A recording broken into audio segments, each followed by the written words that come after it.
위해서도 기도해 주시기 바랍니다. 하나님 감사합니다. 이 시간 하나님의 말씀을 듣고자 합니다. 깨닫게 하시고 깨닫는 대로 그 말씀 붙잡고 살아갈 수 있도록 인도해 주옵소서. 예수님의 이름으로 기도하옵나이다. 아멘. 하나님의 말씀은 구약성경 260쪽 신명기 1장 26절로 33절 말씀까지 한 절씩 교독하시고 33절은 같이 읽습니다. 그러나 너희가 올라가기를 원하지 아니하고 너희의 하나님 여호와의 명령을 거역하여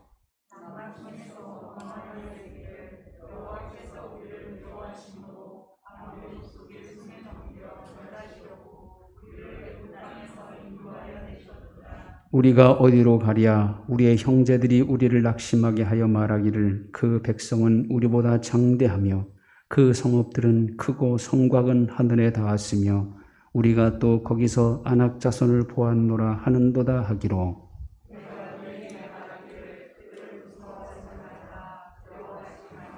너희보다 먼저 가시는 너희 하나님 여호와께서 애굽에서 너희를 위하여 너희 목전에서 모든 일을 행하신 것 같이 이제도 너희를 위하여 싸우실 것이며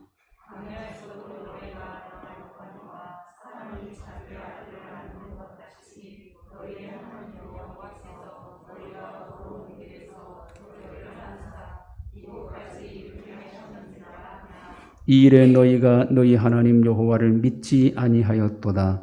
그는 너희보다 먼저 그 길을 가시며 장막 칠 곳을 찾으시고 밤에는 불로 낮에는 구름으로 너희가 갈 길을 지시하신 자이시니라. 아멘. 세옹지마라는 말의 뜻이 이렇습니다. 지금의 나쁜 일이 나중에는 좋은 일로 바뀔 수 있고 지금의 좋은 일이 나중에는 오히려 나쁜 결과를 가져올 수 있다 하는 의미가 있지요. 이 말이 생겨난 배경은 이렇습니다. 중국에 세옹이라는 사람에게 아들이 하나 있었는데 이 아들이 밖에 나가서 놀다가 말 한 마리를 데리고 왔습니다. 주인 없는 말을 데려왔으니 수지 맞은 거죠. 그래서 너무 기뻐했습니다.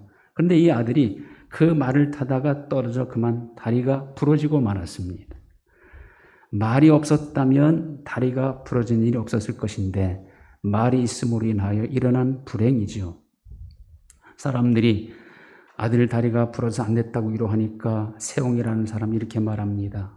세상사 모르는 일이니 오히려 그게 득이 될지도 모르지 않소. 그런데 아들을 떨어뜨리고 뛰쳐나갔던 말이 돌아왔는데 암말 한 마리를 데리고 들어왔습니다. 뛰쳐나갔다 온 것이 유익이 된 것이죠. 그러다 전쟁이 났습니다. 건강한 청년은 다 전쟁에 끌려나가 죽었습니다. 그런데 세옹의 아들은 다리가 부러져 전쟁에 나가지 않아도 되어 살 수 있었습니다. 결국 모든 것은 좋다가도 좋은 일이 있었고 또 나쁜 일이 있었고 또 나쁜 일 좋은 일이 있는 이게 바로 세옹지마라는 말이 생겨난 배경입니다.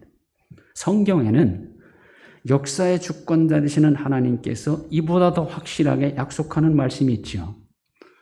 로마서 8장 28절 하나님을 사랑하는 자 곧 그 뜻대로 부르심을 입은 자들에게는 모든 것이 합력하여 선을 이루느니라.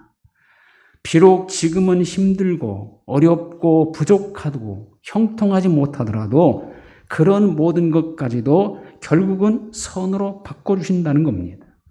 그러므로 하나님을 사랑하는 사람들에게는 어떤 상황에서도 소망이 있는 겁니다.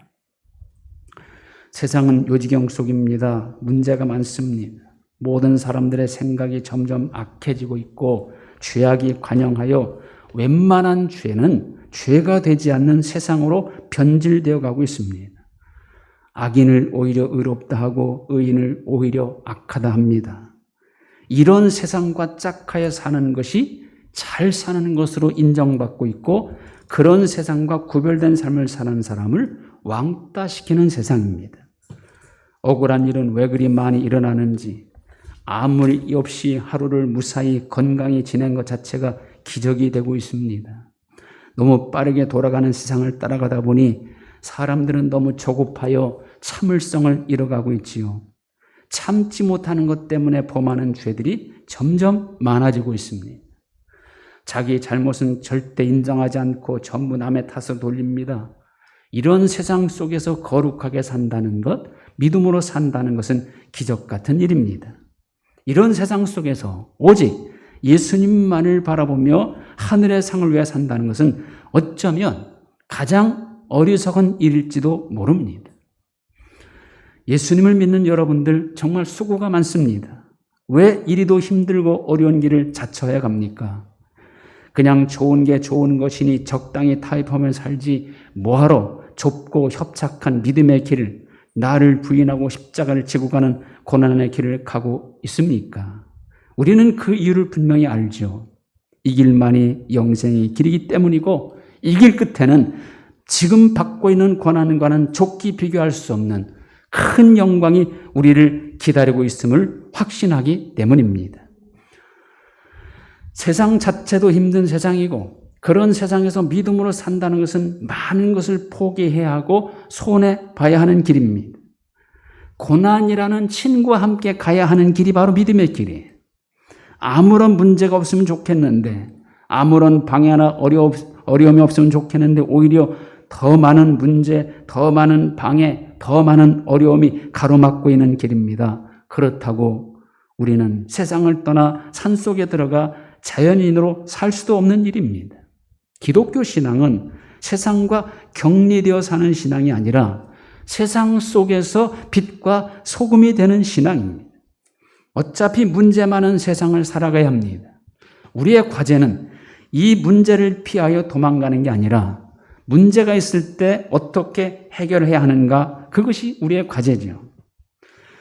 문제가 있을 때 가장 중요한 것은 이 문제를 어떻게 해석하는가, 그게 가장 중요합니다. 왜냐하면 해석에 따라 대처하는 방법이 달라지기 때문이고 대처하는 방법에 따라 선택을 하는 것이 결정되기 때문이죠.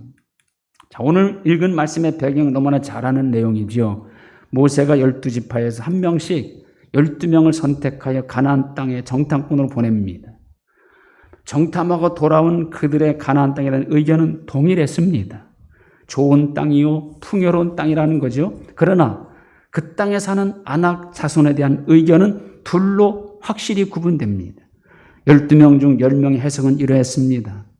오늘 26절 이하에 그러나 너희가 올라가기를 원하지 아니하고 너희 하나님 여호와의 명령을 거역하여 장막 중에서 원망에 이르기를 여호와께서 우리를 미워하심으로 아모리 족속의 손에 넘겨 멸하시려고 우리를 애굽 땅에서 인도하여 내셨도다.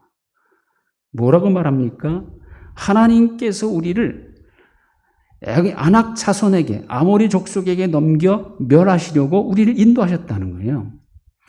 아낙 자손의 장대함을 보고 그들은 애굽에서 구원하신 그 은혜마저도 우리를 죽이기 위해서, 그들의 칼에 죽이기 위해서 우리 인도해 나셨다는 겁니다. 이건 왜곡된 해석이고 하나님의 뜻과 정반대되는 그런 해석입니다.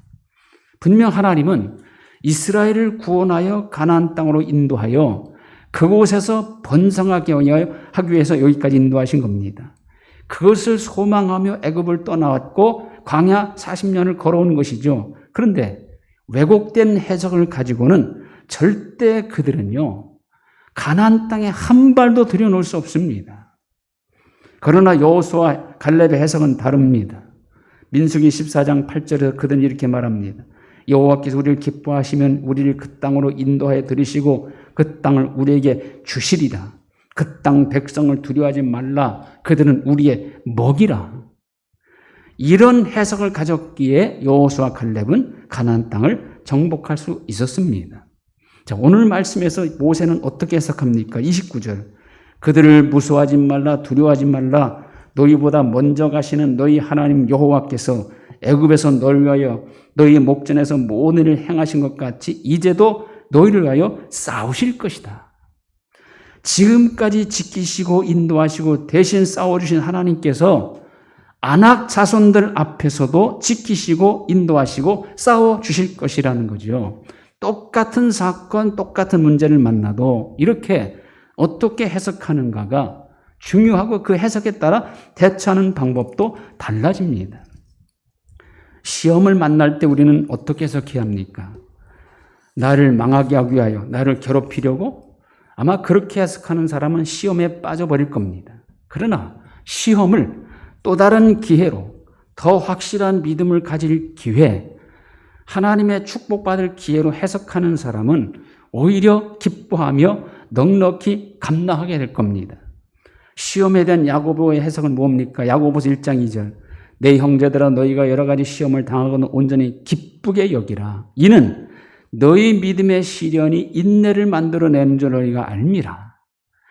시험을 믿음이 더 단단해지고 인내를 배우게 되며 그 결과 부족함이 없게 해주시는 기회로 그렇게 해석하고 있어요. 고난에 대한 해석은 어떻게 해야 합니까? 시편 119편 71절. 고난당한 것이 내게 유익이라. 이로 말미암아 내가 주의 율례를 배우게 되었나이다. 고난을 유익한 것으로 주님의 말씀을 깨닫고 배울 수 있는 유익한 것으로 그렇게 해석하죠. 이런 해석을 가지면요, 고난 앞에서도 슬퍼하지 않을 수 있고 낙심하거나 절망하지 않을 수 있습니다.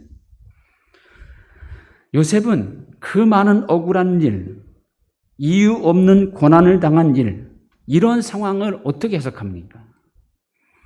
만약에 그의 해석이 자기를 괴롭히려고, 자기를 정말 억울하게 하려고 하나님께서 자기를 시험한다고 그렇게 해석했다면 아마 요셉은 애굽의 총리 대신이 못했을 거예요. 그러나 요셉은 자기 형들에게 자기가 그동안 겪은 억울한 일, 배신당한 일, 고난당한 일, 감옥 가는 이 모든 것들을 어떻게 해석합니까? 그같이 이렇게 형들 앞에 말하죠. 창세기 50장 19절. 요셉이 형들이 이르되 두려워하지 마소서 내가 하나님을 대신하리이까 당신들은 나를 해하려 하였으나 하나님은 그것을 선으로 바꾸사 오늘과 같이 많은 백성의 생명을 구원하게 하시려 하셨나니. 요셉은요, 지금 현재와 같이 최고로 선한 상황으로 바꿔주시기 위해서 하나님이 이끌어 오신 일이다, 이렇게 해석했던 거예요. 힘들게 하는 고난이 있습니까? 괴롭고 억울한 일이 있습니까? 속상하고 제대로 안 되는 일, 뭔가 방해를 받고 있는 일이 있습니까? 시험당하고 있습니까? 그것 때문에 하나님을 원망하거나 사람을 원망하고 있지는 않습니까? 야고보서 1장 13절은 밝힙니다. 사람이 시험을 받을 때에 내가 하나님께 시험을 받는다 하지 말지니 하나님은 악에게 시험을 받지도 아니하시고 친히 아무도 시험하지 아니하시느니라. 그뿐이 아니죠. 하나님은 우리가 감당하지 못할 시험은 아예 허락하지 않으십니다. 이런 말씀들을 전제로 고난, 시험, 어려움에 대처해야 합니다. 문제가 생겼을 때 절대 갖지 말아야 할 것이 있습니다. 낙심할 수는 있지만 절망과 포기를 가지면 안 돼요. 염려는 되지만 두려움은 갖지 말아야 합니다. 불평하거나 누구 탓으로 돌리지 말아야 합니다. 오히려 한 발짝 뒤로 물러서서 자신을 살펴보아야 합니다. 내가 하나님 앞에 잘못하고 있는 것은 없는지, 혹 내가 잘 몰라서 하나님의 뜻을 거역하고 있는 것은 없는지, 혹 내가 부주의해서 이러한 일은 아닌지, 내 기준, 내 생각의 잣대로 보지 말고 한 걸음 물러서서 객관적인 눈으로 살펴봐야 합니다. 그리고 섣불리 행동하지 말아야 합니다. 왜냐하면 섣불리 행동하면 잘못된 선택을 하기 쉽기 때문이죠. 신중하게 더 생각하고 더 하나님의 도움을 구하며 문제에 맞서야 합니다. 당장의 좋은 방법이 아니라 하나님이 기뻐하시는 방법을 택해야 합니다. 하나님도 좋아하시고 사람도 기뻐하고 자기 자신도 기쁨을 할 수 있는 방법을 택해야 합니다. 하나님은 아브라함에게 사라를 통해 아들을 주겠다 약속하셨어요. 그런데 20년이 지나고 24년이 지나도 사라는 잉태할 기미가 없습니다. 이 얼마나 답답한 일입니까? 사라가 조급해지죠. 아니, 조급한 것도 아니에요. 24년 동안 기다렸으면 많이 기다린 것 아닙니까? 이제 아브라함은 100세가 다 되었고 사라는 90세가 되어 이미 경수도 끊어졌어요. 더 이상 기다릴 수 없었던 사라는 자기 나름대로 궁리한 끝에 한 가지 방법을 택하죠. 자기 여종 하갈을 남편과 동침시키는 방법입니다. 아브람도 사라가 하자는 대로 하여 아들을 얻는 데 성공했어요. 그러나 그런 방법으로 얻은 아들 이스마엘 후손과 사라의 아들 이삭의 후손은 지금까지도 갈등과 불안 요소가 되고 있습니다. 사라가 선택한 방법은 인간적인 방법이요, 당장은 좋게 하는 방법이었지만 그 방법의 결과는 오히려 가정을 불화하게 하고 안 좋은 방향으로 나가게 했던 겁니다. 반면 히스기야는 문제가 생길 때 어떤 방법을 선택합니까?